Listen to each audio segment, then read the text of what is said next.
Oi, turma do livro Quem Ama Educa e Samitiba, no texto Ética. Quando o filho não respeita os pais e estes nada fazem, ele se sente autorizado a desrespeitá-los. Isso dá poder ao filho, desencadeando a inversão de valores. Quando os pais fazem, mesmo por amor, os deveres do filho, são antiéticos. Quem está se enganando? Quem é o principal prejudicado? Quando os pais arrumam a bagunça do filho, estão criando um folgado. Não é ético ser folgado, porque sempre há alguém sufocado embaixo dele. Se o filho joga lixo no chão e a casa está limpa, o sufocado pegou esse lixo por ele. Falar mal da mãe ou do pai ausente, além de não agradar a criança, é prejudicial à educação ética, porque gera insegurança e consequentes danos à autoestima. Além disso, prejudica a educação da criança que absorve esse costume do como somos. Lembre-se, quem fala mal de um para o outro, quando encontra um terceiro, pode também falar mal do outro.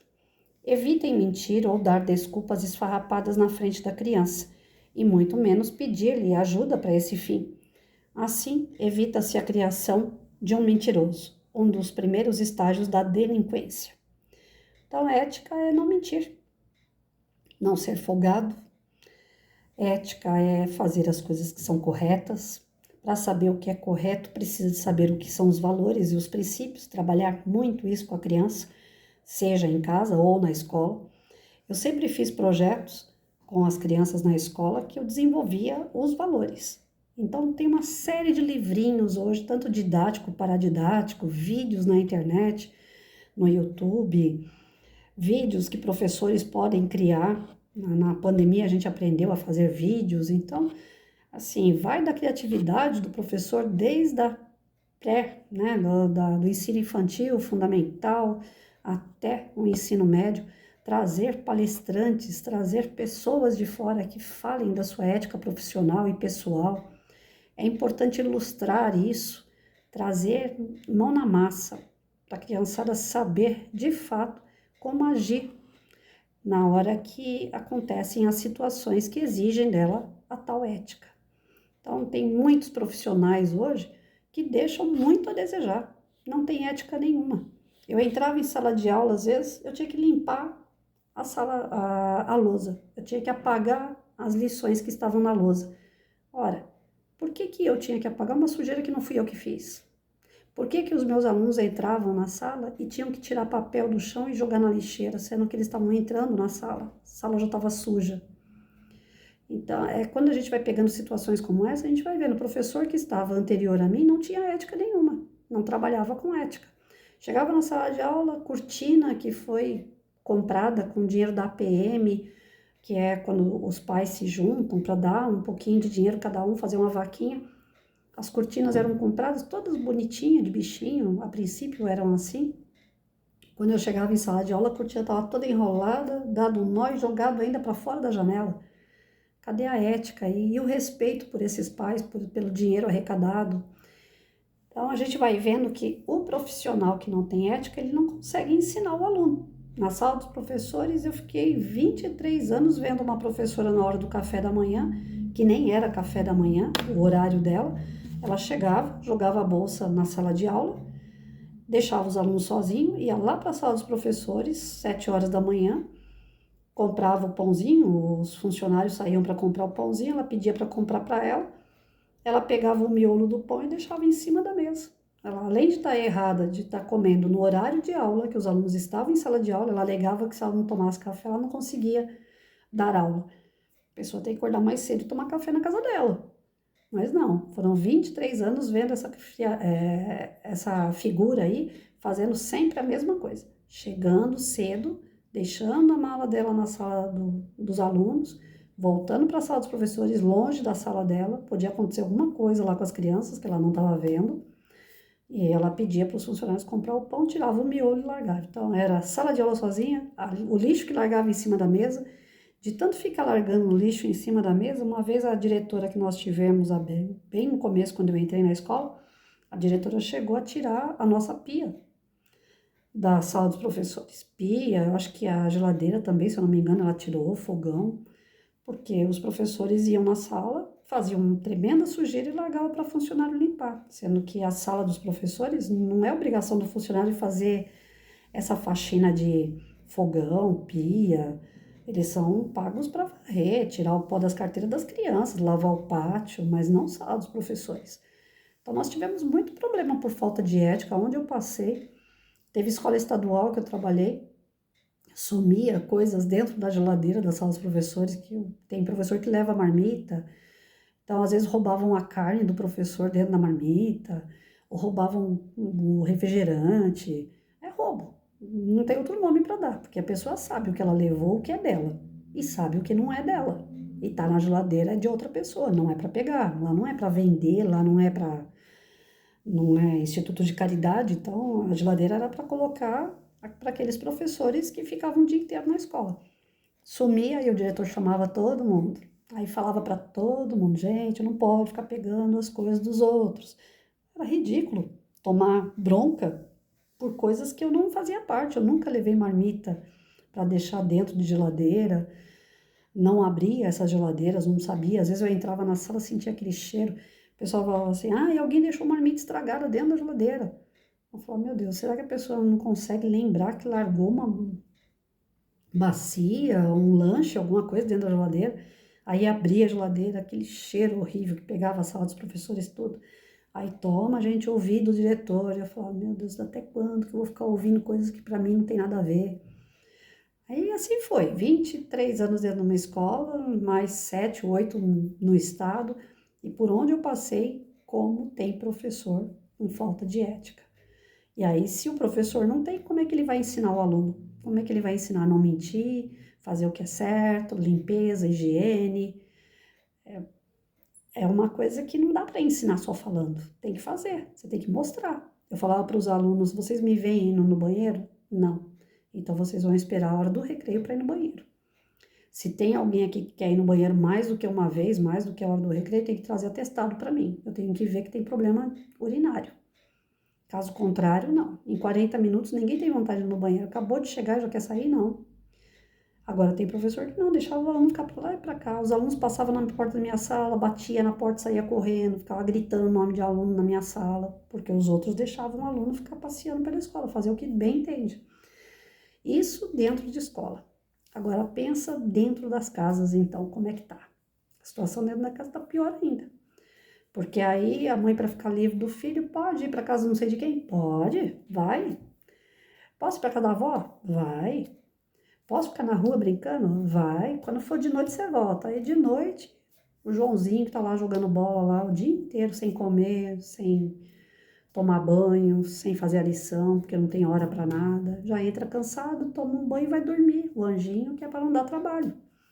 E assim vai. Então tem muitos pais que mentem, né? Olha, não conta isso pro seu pai, que senão nós vamos brigar. Aí aquela criança tem que ficar guardando a mentira. Depois ele aprende a mentir também, porque o pai e a mãe viviam mentindo. Então tem muitos que vão pegando os vícios dos pais, que é a falta de ética. Então, para nós aqui, o importante é ser sincero com a criança, seja o pai, seja a mãe. Se acertou, parabéns. Se errou, olha, eu errei, fiz errado, você me desculpa. Né? Eu menti para o teu pai, mas isso não é legal. Ou então eu menti para sua mãe, mas eu não estou querendo te ensinar a fazer isso. Eu errei, eu concordo que eu estou errado. Vocês têm que aprender a mostrar a fragilidade para a criança também, porque perfeito ninguém é. Nós vamos ter momentos que nós vamos ter recaídas e errar na frente da criança. Mas tem que chegar nela e falar, olha, eu errei. Porque senão ela vai pegando aquilo como uma conduta correta e ela também vai fazer. A questão dos vícios, a questão o pai que bebe, ou que usa droga. Eu tive pais que, infelizmente, eles eram viciados, mas eles chegavam em reunião e eles falavam, como é que tá o meu filho? Eu falava, não, tá bem. Às vezes ele fica meio revoltado, tudo, mas eu acho que é por causa da condição, né? Ele chega em casa, vê o senhor meio alterado. Quando eu tô bem, eu converso com ele, eu falo que aquilo ali é um momento de fraqueza, mas não tá adiantando. Lógico que não. Né? Até falar é um momento de humildade da pessoa.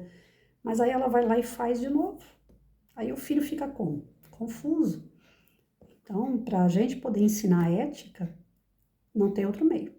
Tem que ser ético. E para ser ético, nós vamos ter que exigir muito da gente, não é só da criança. Porque ficar exigindo da criança sem dar para ela referência, É a mesma coisa de eu pegar uma criança que não sabe ler e escrever e falar para ela, pega o lápis aqui e escreve seu nome. Ela nunca escreveu na vida, ela nunca pegou no lápis na vida. Você fala para ela, escreve seu nome, ela fica olhando pra tua cara do tipo assim, o que ela tá mandando mesmo eu fazer? Ela sabe que tem um nome, mas ela não sabe como agir com o lápis, ela nunca pegou. Então a ética, ela exige da gente o exemplo. A pessoa tem que ser exemplo.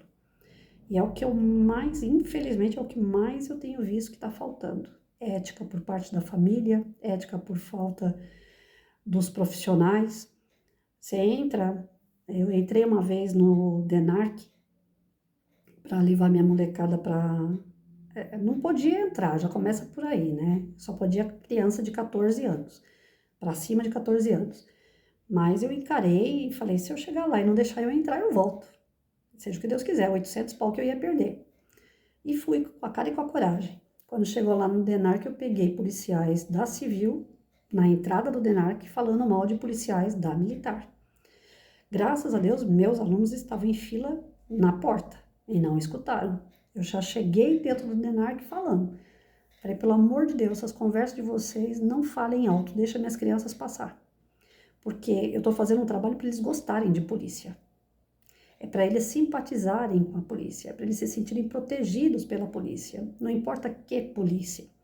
Se eles pegam civil falando mal de militar, já vai entrar naquela coisa já chega a marginalidade com quem eles lidam, que já fala mal de polícia. E ainda pega a polícia falando mal de polícia, pronto, acabou.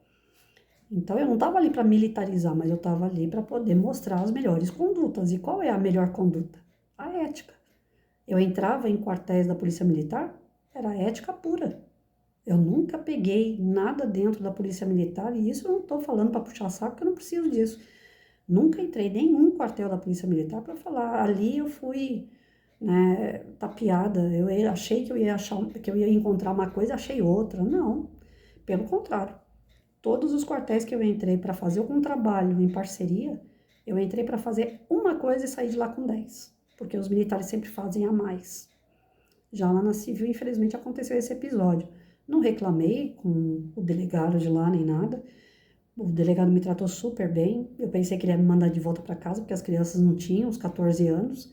Mas aí eu falei para ele, falei, se o senhor não quer que eles entrem, eu volto. Eu dei de cara com ele no corredor. Falei, tem como eu esconder 40 crianças?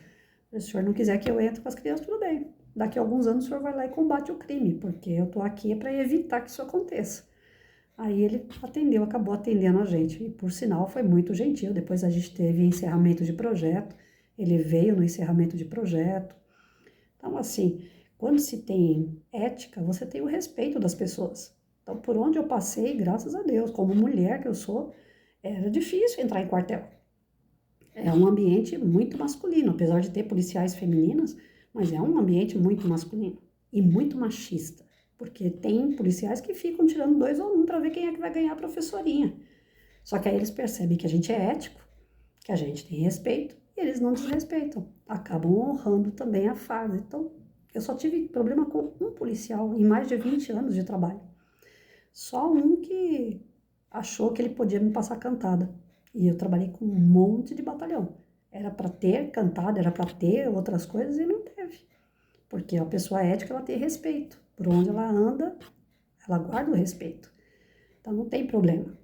A gente causa muito problema por falta de ética, por falta de respeito, por falta de empatia. Então é necessário trabalhar os valores com as crianças. Aonde entra, meu pai sempre falava, aonde a gente entra com o nosso nome. E quando a gente sai, o que fica lá é o nosso nome. Então vê o que você está deixando para trás. Nosso nome é a coisa mais valiosa que nós temos. E é verdade. Depois que a gente morre, a única coisa que fica é o nome. Então, a gente tem que zelar por esse nome. E para zelar, a gente tem que tentar fazer o mais possível para que seja lembrado coisas boas. E as coisas boas estão relacionadas à ética. Tá certo? Vamos trabalhar isso aí com a molecada.